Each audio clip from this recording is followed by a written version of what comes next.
कभी सोचा है कि पाकिस्तान की मईशत को असल में चलाता कौन है? आज हम इसी ताकतवर इदारे की बात करेंगे जो मुल्क की माली तकदीर का फैसला करता है। जी हां, स्टेट बैंक ऑफ पाकिस्तान। तो चलें इसको समझते हैं। अच्छा, अगर कोई पूछे कि मुल्क का सबसे पावरफुल मालियाती इदारा कौन सा है तो जहन में क्या आता है? बड़े बड़े कमर्शियल बैंक्स या शायद स्टॉक मार्केट? नहीं, असल ताकत इनमें से किसी के पास नहीं, बल्कि वो है मरकजी बैंक के पास।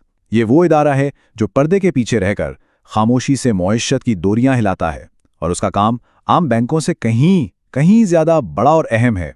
तो आसान लफ्जों में समझें, मरकजी बैंक माईशत का गार्डियन है। इसका काम क्या है? पैसे के फ्लो को कंट्रोल करना, करेंसी को स्टेबल रखना और पूरे फाइनेंशियल सिस्टम को किसी भी बड़े बहरान से बचाना। देखें, हर नए मुल्क को ना अपने पैरों पर खड़ा होने के लिए एक मालियाती मुहाफिज की जरूरत पड़ती है। तो चलें देखते हैं कि पाकिस्तान का ये मुहाफिज यानी स्टेट बैंक कैसे वजूद में आया। स्टेट बैंक का सफ़र शुरू हुआ 1948 में, आज़ादी के फौरन बाद।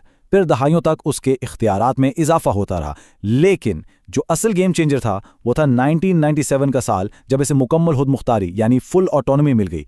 ये एक बहुत बड़ा मोड़ था, क्योंकि अब ये हुकूमती दबाव से आज़ाद होकर फैसले कर सकता था। तो सवाल यह है कि एक सेंट्रल बैंक आखिर मौशियत को कंट्रोल करता कैसे है? उसके पास कुछ बहुत ही पावरफुल टूल्स होते हैं। चलें देखते हैं कि स्टेट बैंक के पास वो कौन से औजार हैं। ये जो फ़राइज़ है ना, ये समझे कि मईशत की बैकबोन है। नोट छापने से लेकर तमाम बैंकों पर नज़र रखने तक, स्टेट बैंक का हर एक कदम इस बात को यकीनी बनाता है कि लोगों का पैसा महफूज रहे और पूरा फाइनेंशियल सिस्टम अपनी जगह पर मजबूती से खड़ा रहे। और इन सब में जो सबसे अहम चीज है वो है मॉनेटरी पॉलिसी। ये वो मास्टर प्लान है जिसके जरिए स्टेट बैंक मईशत की रफ्तार को कंट्रोल करता है। कभी उसे तेज करता है, कभी उसे आहिस्ता, खास तौर पे जो महंगाई जैसा कोई बड़ा चैलेंज सामने खड़ा हो। अब आते हैं हालिया दौर में।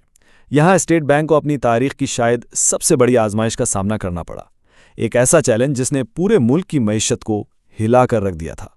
हम बात कर रहे हैं 2022 और 2023 की, जब ग्लोबल प्राइसेस और मुल्क के अंदरूनी मसाइल की वजह से पाकिस्तान में महंगाई ने आसमान छूना शुरू कर दिया। ये एक हकीकी मुआशी बहरान था। 35%। सोचिए जरा, महंगाई अपनी तारीखी बुलंद तरीन सतह पर थी। इसका सीधा मतलब यह था कि जेब में पड़े पैसे की कीमत हर गुजरते दिन के साथ कम होती जा रही थी। तो इस बहरान से निपटने के लिए स्टेट बैंक को सख्त एक्शन लेना पड़ा, और उसने अपना सबसे पावरफुल हथियार निकाला, जिसे कहते हैं पॉलिसी रेट यानी शरह सूद। और पॉलिसी रेट को बढ़ाकर पहुंचा दिया गया 22% की तारीखी सतह पर। यह एक बहुत बड़ा, बहुत बोल्ड कदम था। मकसद क्या था? मार्केट में कर्जों को महंगा करना, ताकि पैसे का फ्लो कम हो और महंगाई की इस जबरदस्त लहर को तोड़ा जा सके। और उसका नतीजा वो सबके सामने है। इस सख्त एक्शन के बाद महंगाई की वो जो बुलंद लहर थी वो टूटना शुरू हो गई, और 2025 तक ये 11% पर आकर मुस्तहकम हो गई। तो कहा जा सकता है कि मुहाफिज ने अपना काम कर दिखाया। लेकिन ठहरें, स्टेट बैंक का काम सिर्फ आग बुझाना या बहरानों से निपटना ही नहीं है। यह पाकिस्तान के फाइनेंशियल सिस्टम को मुस्तकबिल के लिए भी तैयार कर रहा है, इसे जदीद बना रहा है। उसका विजन है एक जदीद, एक डिजिटल मईशत। मालियाती शमूलियत यानी फाइनेंशियल इंक्लूजन के जरिए लाखों लोगों को पहली बार बैंकिंग सिस्टम का हिस्सा बनाया जा रहा है, और राज जैसे प्लेटफॉर्म्स के जरिए डिजिटल पेमेंट्स को इतना तेज और आसान बनाया जा रहा है कि मालियाती खिदमात हर किसी की पहुंच में हों।